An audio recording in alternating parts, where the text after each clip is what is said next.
ungkapan ataupun penghujahan yang turut dibawa oleh setengah pimpinan agamawan dalam pentas politik ini, mengatakan bahawa oleh kerana perlembagaan kita ini bukanlah perlembagaan yang berdasarkan kepada Quran dan Sunnah, itu satu perkara yang perlu ditafsirkan, maka pematuhan kepadanya boleh menggugurkan syahadah, atau sekitar itulah yang dibawakan. Jadi bila maksudnya menggugurkan syahadah, ini sudah elemen takfiri, boleh kita anggap begitu? Komen doktor. Menggugurkan syahadah bermaksud seseorang itu telah pun kehilangan syahadatain.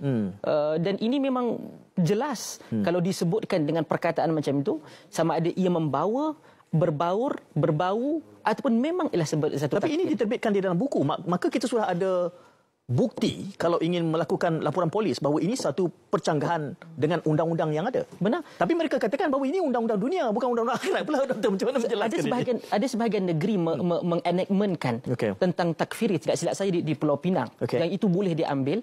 Cuma saya tidak pasti sama ada di wilayah persekutuan ataupun di negeri-negeri tertentu itu. Benda ini berada di bawah Majlis Agama Islam, di peringkat negeri-negerinya. Ia bukan sekadar boleh untuk di peringkat federal dan pergi kepada negeri-negeri itu untuk ambil daripada sudut takfiri. Kerana takfiri itu sendiri adalah satu penggunaan perkataan istilah agama. Maka kalau katakan daripada agama, pemisahan kuasa itu adalah di bawah negeri. Itu yang pertama. Dan perkara yang saya suka untuk pergi sentuh adalah berkaitan dengan menyatakan bahawa perlembagaan itu adalah tidak Islamik atau bercanggah dengan Quran dan Sunnah.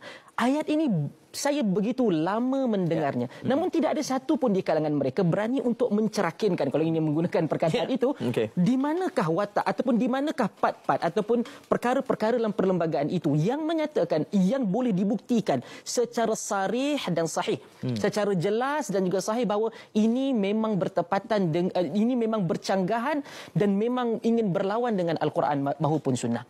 Kalau hanya sekadar asumsi, membuat satu asumsi bahawa yang ini Quran tak sebutkan ini.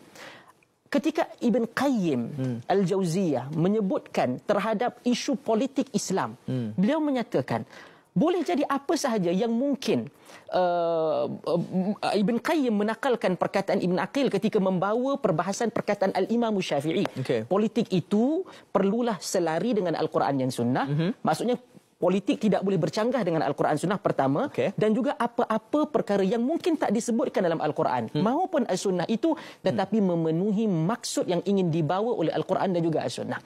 Dan sehingga saya fikir hampir setakat bacaan saya, dan sekiranya ada sesiapa yang ingin bawa dialog berada di sini, dibuka untuk membuktikan bahawa perlembagaan persekutuan itu memang ada sesuatu yang bercanggah dan memang dengan maksud sengaja untuk bercanggah dengan Quran dan Sunnah, menolak Quran dan Sunnah, kita boleh bawa kepada ranah awam untuk dibincangkan. Kerana ia melibatkan perlembagaan persekutuan. Tidaklah boleh hanya ada seorang di sana dan di sini membaling batu dan kemudian tidak berani untuk mempertahankannya dan menjadikan itu sebagai komoditi politik untuk melawan pihak yang lain. Masalahnya pihak yang mungkin, kerana pada hari ini Saudara Syed, hampir semua parti yang wujud di Malaysia pernah berada di Putrajaya.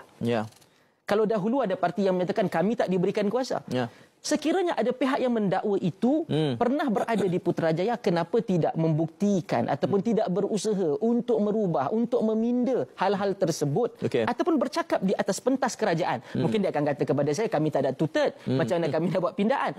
Seketika mana anda, kalau katakan parti Islam ke ataupun parti yang tersebut pernah memegang ataupun berada di posisi Menteri Undang-Undang, kenapa itu tidak disuarakan dan menyatakan bahawa ini adalah satu part yang bercanggah dengan Al-Quran dan As-Sunnah, boleh membawa kepada masalah yang besar kepada akidah. Bahkan kalau kita diangkat kepada Majlis Raja-Raja yang menjadi payung kepada agama itu, mereka sudah tentu akan merasa terkejut dan mungkin akan bertindak untuk merubahnya. Namun tidak sekelumit pun, tidak ada pun perbincangan, lontaran yang dikeluarkan bahawa ini bercanggah dengan Quran dan juga Sunnah yang boleh menyebabkan jatuhnya syahadah.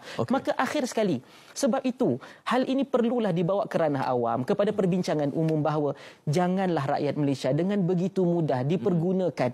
Dan sebahagian itu mendekati pilihan raya, itulah yang akan digunakan. Selepas daripada itu, senyap sunyi, isu lain yang timbul, nak mendekati, kerana masyarakat kita ni mungkin sangat sensitif dan senang untuk dimainkan emosinya tatkala menyentuh bangsa, menyentuh agama. Itu yang menjadi kebimbangan saya. Saya nak